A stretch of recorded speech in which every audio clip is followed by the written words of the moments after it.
Hello दोस्तों, welcome to CS की पाठशाला। तो आज का टॉपिक है difference between accounting standard 14 and Indian accounting standard 103। तो इनका डिफरेंस हम बात करेंगे, डिस्कस करेंगे। ओके, मात्र 2 मिनट में। फोकस करें पढ़ाई में तूफानी वेव। तो पहला है method of accounting for business combination. जो अकाउंटिंग स्टैंडर्ड 14 था, तो कंपनी जो थे रिकॉर्ड करते थे उसकी बिजनेस कॉम्बिनेशन को between the commonly control enterprises के बिटवीन यूज़ करते हुए परचेज मेथड, है ना।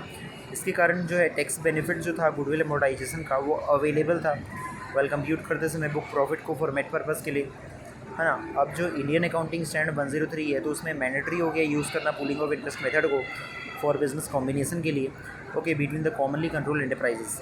As a result of this जो अकाउंटिंग अल्टरनेटिव्स है गेट्स रिस्ट्रिक्टेड, और जो टैक्स बेनिफिट जो पहले मिलते थे वो अब अवेलेबल नहीं है। ओके, तो नेक्स्ट क्या बोला गया है, appointed date versus effective date.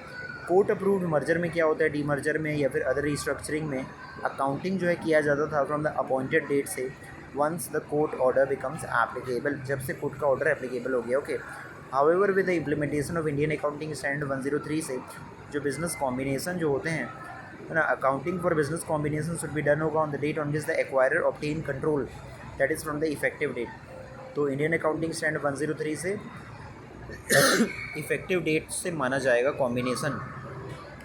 The next है अकाउंटिंग फॉर गुडविल। जो अकाउंटिंग स्टैंडर्ड 14 था, वो क्या प्रोवाइड करता था, अकाउंटिंग चॉइस टू कंप्यूट करने के लिए गुडविल को at fair value of the assets पे या फिर एट नेट एसेट वैल्यू पे।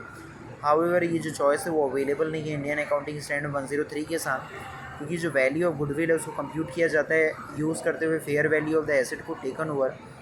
जो अकाउंटिंग स्टैंडर्ड 14 है वो प्रोवाइड करता है amortisation of goodwill over a period of 5 years में। जो इंडियन अकाउंटिंग स्टैंडर्ड 103 ये प्रोहिबिट करता है अमोर्टाइजेशन ऑफ गुडविल को। ओके,